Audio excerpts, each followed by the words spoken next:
चलिए नॉर्मल है, यहां तक क्लियर है। अब चारों एंगल्स का सम 360 डिग्री अगर होगा तो angle A plus angle B plus angle C plus angle D is equal to कितना हो जाएगा? 360 डिग्री। नॉर्मल है 360 डिग्री। सबसे पहले तो इस चैप्टर में जो पहला थ्योरम आता है, वो पहला थ्योरम कहता है कि प्रूफ करके दिखाइए कि ये चारों एंगल 360 डिग्री के होने चाहिए। पहला क्वेश्चन तो यही आएगा, prove that the all sum of the angles of quadrilateral is 360 degree. आइए इधर अप्रूव करते हैं धड़ाधड़। सबसे पहले क्वाड्रिलेटरल बनाएंगे, कॉपी पे बनाते रहना, रफ कॉपी पे, इसको रफ कॉपी पे नोट डाउन करना, क्योंकि ये मोस्ट इजीएस्ट तरीका है, बहुत आसानी से इस चीज को क्लियर करूंगा।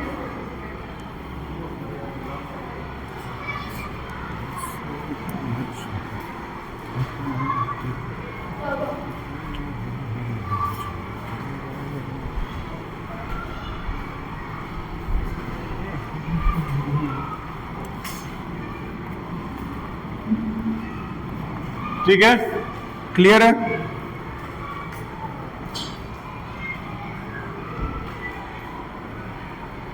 अब देखो सबसे पहला क्या काम करना है, to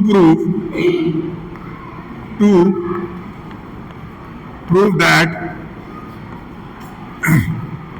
angle A, angle B, angle C and angle D each and everything will be 360 degree. ये हमको नॉर्मली प्रूफ करके लाना है।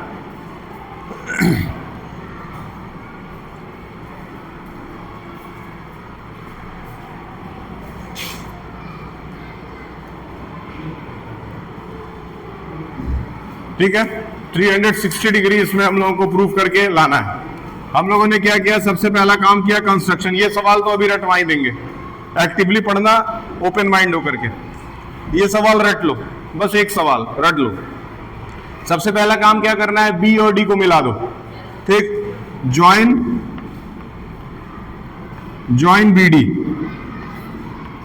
बीडी को मिला दिए तो ये पूरा फिगर दो ट्रायंगल्स में बढ़ जाता है। ये पूरा फिगर दो ट्रायंगल्स में बढ़ जाता है।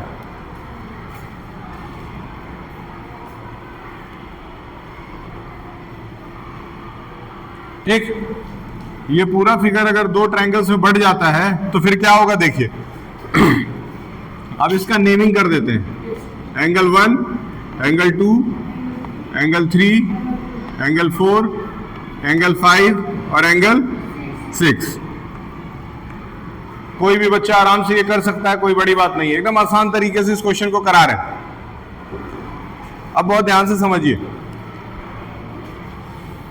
और हमको बताइए, in triangle A B D, क्या हम ए बी डी वाला ट्रायंगल ले सकते हैं? ए बी डी वाला ले सकते हैं ट्रायंगल। एक ट्रायंगल के सारे एंगल्स को जोड़ करके कितना डिग्री होता है? 180 डिग्री होता है। तो क्या हम इसमें लिख सकते हैं angle 1 plus angle 2 plus angle 3 that is equal to 180 degree. Is it okay? Very good. Now in triangle, similarly in this triangle BDC, angle 4, angle 5 plus angle 6, तीनों जोड़ के हम लिख सकते हैं 180 डिग्री। क्या कोई बड़ी समस्या वाली बात? इसमें कोई समस्या है? कोई नॉर्मल से नॉर्मल बच्चा भी, क्लास 6-7 का बच्चा भी नॉर्मली ये पकड़ लेगा कि हाँ ये जो टीचर लिख रहे हैं वो सही लिख रहे हैं। ठीक, अब इसके बाद हम क्या करेंगे, इसको इक्वेशन नंबर 1 दे देंगे। ये हमारा हो जाएगा इक्वेशन नंबर 1, ये हो जाएगा इक्वेशन नंबर 2। समझ में आया? अब ये इक्वेशन 1 हो गया, ये इक्वेशन 2 हो गया। अब हम इन दोनों इक्वेशंस को एक साथ जोड़ देंगे। यहां लिखेंगे adding 1 and 2, adding equation 1 and 2। Equation 1 और 2 को अगर हम ऐड कर देते हैं, इक्वेशन 1 और इक्वेशन 2 को अगर ऐड कर देते हैं तो देखो एक तरफ क्या क्या जुटेगा, 1 2 3 4 5 6 जुड़ जाएगा। 1 2 3 4, 5 और 6 सब जोड़ करके कितना आ जाएगा? 360 डिग्री। क्यों आ गया? क्योंकि ये वाला 180 और ये वाला 180 भी एक साथ जोड़ दिया गया। अब बहुत सीधी सी बात है, यहां ध्यान से देखना। एंगल 1 जो है उसको एंगल ए लिख सकते हैं कि नहीं? बोलो। एंगल 1 को एंगल ए लिख सकते हैं, तो एंगल 1 की जगह क्या आ गया? Angle A. सही है। उसी तरह 3 और 4 को जोड़ करके बी लिख सकते हैं कि नहीं? तो 3 और 4 यहां जुड़ रहा है ना, तो इसको क्या लिख सकते हैं? Angle B. उसी तरह एंगल 2 और 6 को जोड़ करके डी लिख सकते हैं कि नहीं? तो 2 तो यहां है और 6 कहां है? यहां है। दोनों को जोड़ करके क्या बना दे रहे हैं? Angle D. और फिर अकेला एंगल 5 जो है वो किसके बराबर है? एंगल, तो मतलब एंगल 5 जो हो गया किसके बराबर हो गया? अब सबके बीच में कौन सा साइन लगा दिए और सब जोड़ करके कितना आ गया? बताओ, क्या यही प्रूफ करके लाना था? यही प्रूफ करके लाना था। एकदम आसान। अगर इसको थोड़ा सा भी ध्यान लगा करके, मन लगा के सुने होगे, गारंटी है समझ में आ गया होगा। अभी तुरंत बुला लो तो आकर के लगाना, कोई बड़ी बात नहीं किसी भी बच्चे के लिए। बस ये सो रही है, इसको नहीं समझ में आया होगा, बाकी सबको आ गया होगा। क्या ये क्लियर है? अब अगला थ्योरम लेते हैं। अगला थ्योरम है in parallelogram opposite sides are equal. Proof करके दिखाइए। इन पैरेललोग्राम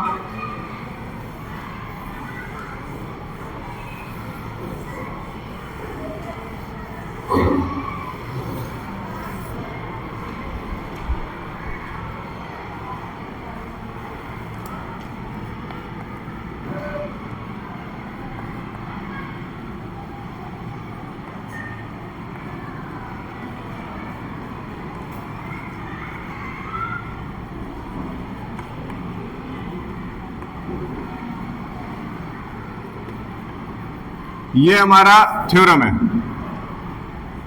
अपोजिट साइड्स इक्वल होते हैं एक पैरेललोग्राम को, इसको प्रूफ करना है। पहले एक सुंदर सा पैरेललोग्राम किनारे बना लीजिए। ये बनता है आपका पैरेललोग्राम। ये वाला फिगर क्या होता है? पैरेललोग्राम का। उसमें ये साइड इसके इक्वल है, opposite sides are equal. Opposite sides equal और पैरेलल होते हैं। A B C D. बोला है कि प्रूफ करके दिखाइए कि अपोजिट साइड्स इक्वल भी होते हैं। इसमें क्या करना है? लिखिए, टू प्रूव दैट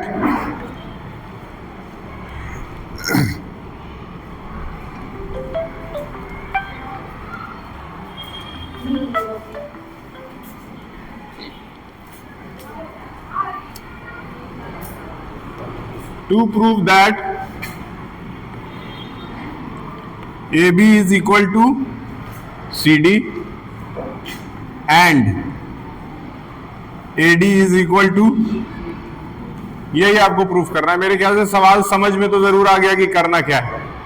क्लियर है? सवाल आज तो फ्राइडे है, तुम लोग का गेम्स भी है ना? कब है? इसके बाद तो 8th वालों का है ना, 10th वालों का 7th पीरियड में है।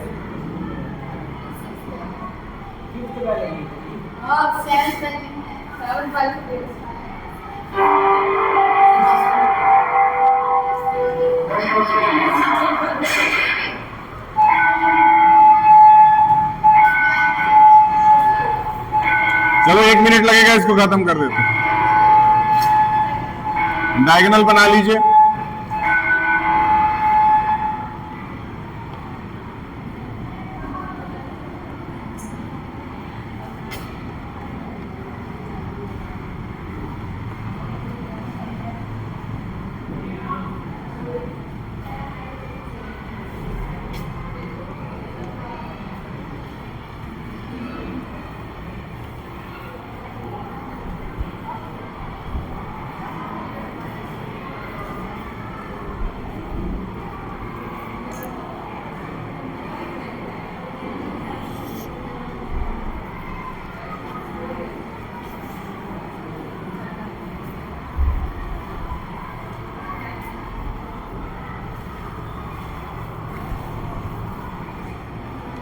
ठीक है, अब लिखिए इन ट्रायंगल, 2 ट्रायंगल्स लेंगे A B D, A B D एक ट्रायंगल ले लीजिए और दूसरा बी डी सी,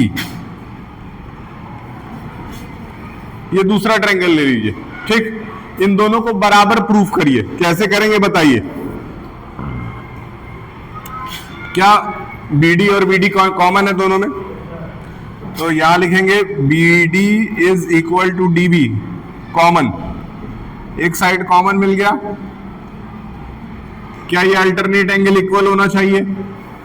अल्टरनेट एंगल इक्वल होना चाहिए, यानी कि angle D B A is equal to angle B D सी।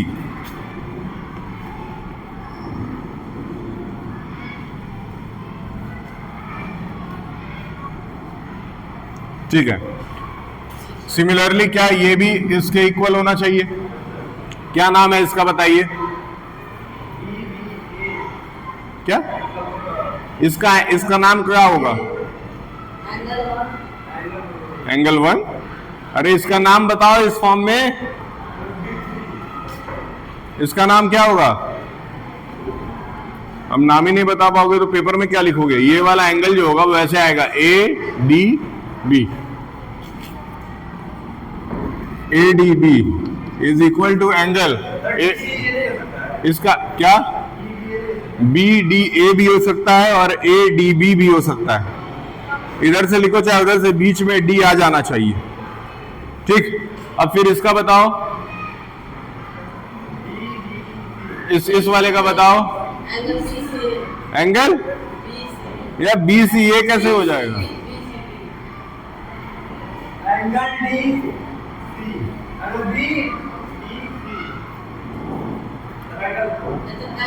सी, हमको इसको दिखाना है ना। अगर इसको दिखाना है तो पहली बात तो जिसको दिखाना है वो बीच में होना चाहिए। उसके इधर क्या पड़ रहा है और उसके उधर क्या पड़ रहा है? समझ में आया? आसान तरीका। यहां से क्या मिल गया? ए। यहां से क्या मिल गया? ए। यहां से क्या मिल गया?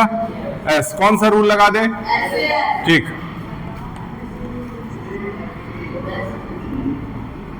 Bye using ASA, triangle